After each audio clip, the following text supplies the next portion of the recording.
लेकिन हमने मजबूती देने का काम किया। आज इकलाक अंसारी 80,000 लेकर आए हैं, तीसरे नंबर पर हैं, लेकिन प्रत्येक दिन कम से कम 8 मामलों का सॉर्ट आउट करते हैं, चाहे वो मामला थाना से संबंधित हो, चाहे वो मामला प्रखंड संबंधित हो, चाहे वो मामला कोई कंपनी से संबंधित हो। तो ये 80,000 वोट में अगर ये 8 मामलों को सॉर्ट आउट कर रहे हैं, तो अगर ऐसे लोग अगर आगे आएँगे तो सोचिए कितने मामलों का निष्पादन करेंगे। जयराम जी, एक बड़ी सवाल कि आज के जिस सम्मेलन का आप किए उसमें से एक सवाल उठाया जाएगा ऑपोजिशन की तरफ से कि जो खेत खलिहान में सभा करते थे आज जो है टाउन हॉल में करने लगे, क्या कहिएगा? देखिए, कुछ चीज़ों को आपको सिस्टम में ढालना पड़ता है। नो डाउट हम भी भविष्य में प्रयास करेंगे कि आज टाउन हॉल की जो व्यवस्था है, ये पारसनाथ पहाड़ या फिर झुमरा पहाड़ के आस-पास जब हम सरकार में आएँगे तो हम सबसे पहले तो हम लोग एक प्रयास करेंगे कि एक शानदार जितने एरिया में टाउन हॉल फैला है, इससे इसी आस-पास के एरिया में सेम चारों तरफ पेड़ लगाएँगे और उन पेड़ों का आकार ऐसा बनाएँगे जो टाउन हॉल के रूप में बने। और जो हमारा मंच होगा वहाँ प्रयास करेंगे वो चट्टानों के आसपास का मंच होगा। ये सीरियसली हम बोल रहे हैं, अगर हम लोग आते हैं तो हम लोग ऐसे एक क्षेत्र को मैंने भी वहाँ आकर इस बात का अनुभव किया। मैंने अपने आप को उस मंच में अनकम्फर्ट भी महसूस किया कि मैं इन मंचों के लिए नहीं बना हूँ। लेकिन चूँकि कुछ प्रोटोकॉल है, अब जब आप पार्टी चलाते हैं और जब आप पूरे देश में चर्चा का विषय बनते हैं, तो कुछ चीज़ों को जो आपके प्रोटोकॉल में नहीं आती करना पड़ता है। लेकिन भविष्य में हम लोग उसे अपने प्रोटोकॉल में लाने का प्रयास करेंगे और इस प्रकार की व्यवस्था पारसनाथ झुमरा पहाड़ के इर्द-गिर्द होगी। चलिए दादा, अंत में एक सवाल, विशेष संदेश कुछ देना चाहिएगा जो लोग यहाँ नहीं पहुँच पाए?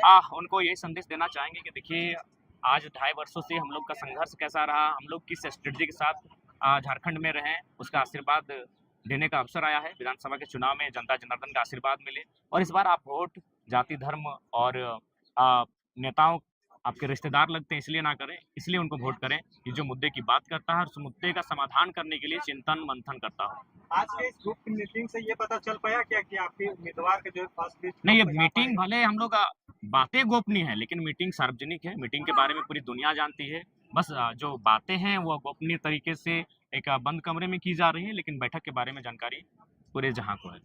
अच्छा जयराम जी, विधानसभा चुनाव के बाद अगर जरूरत पड़ी तो आप किस खेमे में जाना देखिए हम लोग एनडीए या इंडिया? देखिए सबसे पहली बात है कि मैंने बार-बार कहा कि जो राज्य के हितार्थ के बारे में सोचेगा, जो पेन पेपर में राज्य के विषयों को लिख कर देगा, सोचा जाएगा। नहीं तो हम लोग विपक्ष में बेहतर मजबूती के साथ विपक्षी भूमिका में रहेंगे और आगे के भविष्य के लिए संघर्ष करेंगे। सूर्य सिंह कैसा आपके साथ कोई बैठक रखे हैं कल, उसमें आप लोग शामिल हो रहे हैं कि नहीं? हमारे प्रतिनिधिमंडल जाएंगे, कल हम लोग का स्वयं कार्यक्रम है, तो वहाँ हमारे रांची की जो टीम है वो जाएंगे। कोई टिकट के उद्देश्य से जुड़ रहे हैं तो मैं उनसे पहले कहूँगा कि वे लोग हमसे दूरी बनाकर ही रहें। आप आते हैं, आपका स्वागत है। वो हमारा संगठन का जो फीडबैक है या फिर जो लोग जुड़ रहे हैं, उनके प्रति उस क्षेत्र में हमारे जो भी संगठन के कार्यकर्ता हैं, उनका क्या फीडबैक है, उसी पर हम लोग डिसाइड करेंगे कि प्रत्याशी वे होंगे या नहीं होंगे। अच्छा नहीं दादा, कोई अगर जुड़ना चाह रहा है तो उसका फीडबैक लीजिएगा ना कि कैसा वो लीडर है अपना क्षेत्र के। नहीं देखिए, एज ए कार्यकर्ता उनको हम खुद ट्रेंड करेंगे। जब कोई बच्चा आता है तो माँ के गर्भ से आते सीख के नहीं आता है। जब वो दुनिया में आता है तो सीखता है। ठीक उसी प्रकार कोई आता है संगठन में तो पहले उनको अगर वो प्रिपेयर्ड रहेंगे, अगर वो सीखे हुए लोग रहेंगे तो आपके साथ क्यों आएँगे? अगर वो सीखे हुए लोग रहेंगे तो आपके साथ क्यों आएँगे? तो हमारे साथ आ रहे हैं तो नो डाउट हम लोग उनको ट्रेंड करेंगे। अगर वो ट्रेंड है तो अच्छी बात है। तो कोई दिक्कत नहीं है, जो भी आते हैं उनका स्वागत है। आज का क्या कार्यक्रम है? केंद्रीय सम्मेलन हो रहा है। आज का कार्यक्रम में विधानसभा के चुनाव को जीतना कैसे है? कैसे लोगों की उम्मीदों पर अपने आप को खरा उतारना है? किन विचारों के साथ, किन मुद्दों के साथ हम लोग गाँव तक जाएँगे, हर एक आंगन तक जाएँगे, उन्हें कैसे हम लोग प्रभावित करेंगे और इस राज्य के लिए बेहतर एक नीति बनाने में सक्षम हो पाएँगे।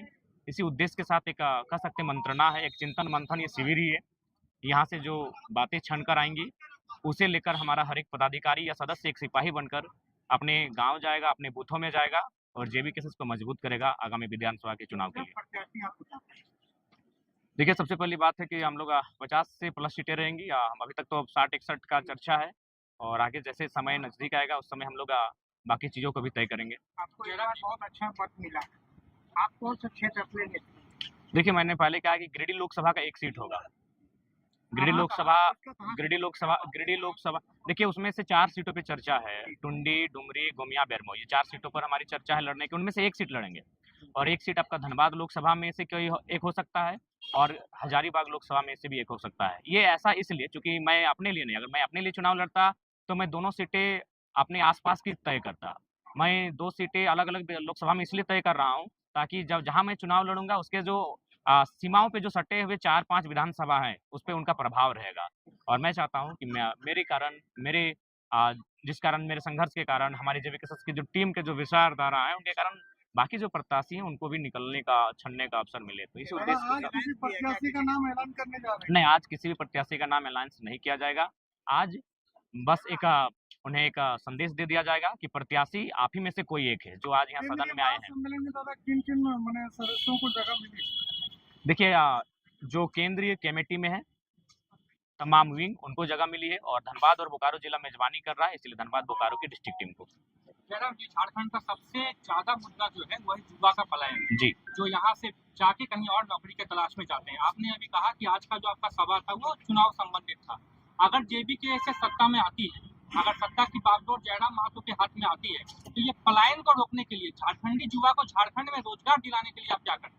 सबसे पहली बात देखिए, अगर आप झारखंड को जानते हैं तो प्रमुखतः एक सरकारी नौकरियों के अलावा 2 सेक्टर हैं जहाँ हम लोग रोजगार को सृजन करते हैं। एक औद्योगिक क्षेत्र और एक माइंस का क्षेत्र। तो उसके लिए एक उद्योग की नीति बेहतर होनी चाहिए और माइंस यानी जो कोल इंडिया है, उनकी जो नीतियाँ हैं वो बेहतर होनी चाहिए। तो उसके लिए हम लोग केंद्र को प्रस्ताव करेंगे, इस राज्य का संदेश केंद्र तक भेजेंगे कि अगर हम 40% खनिज संपदा आपको देते हैं, तो आप जो भी नियम बनाते हैं माइंस को लेकर, जो भी नियम बनाते हैं कंपनी एक्ट को लेकर, वह उस राज्य के मूलवासियों के लिए जो ज़मीन दान करते हैं, उनके लिए सुरक्षित हो। दूसरी बात जो पलायन का विषय है, नो डाउट पलायन एक गंभीर विषय है, उस पर हम लोग वैकल्पिक मार्ग लेकर आएँगे। हम लोग छोटे-छोटे लघु उद्योग, कुटीर उद्योग की स्थापना करेंगे, जिनके माध्यम से युवाओं को स्किल का ट्रेंड किया जाएगा, उसके माध्यम से उनमें क्वालिटी डेवलपमेंट होगा और जिसके कारण उनको आगे चलकर अपनी किसी रोज़गार को, किसी सेक्टर में अपने आप को स्थापित करने में असुविधा ना हो। हम लोग पर्यटन को फ़ोकस करेंगे क्योंकि पर्यटन के लिए झारखंड बेहतर विकल्प के रूप में है। हरे-हरे पहाड़ हैं, नदियाँ हैं, झील हैं, झरने हैं, तो पर्यटन पे भी हम लोग बहुत आगे जा सकते हैं। तो पर्यटन पर किसी का ध्यान नहीं रहा है।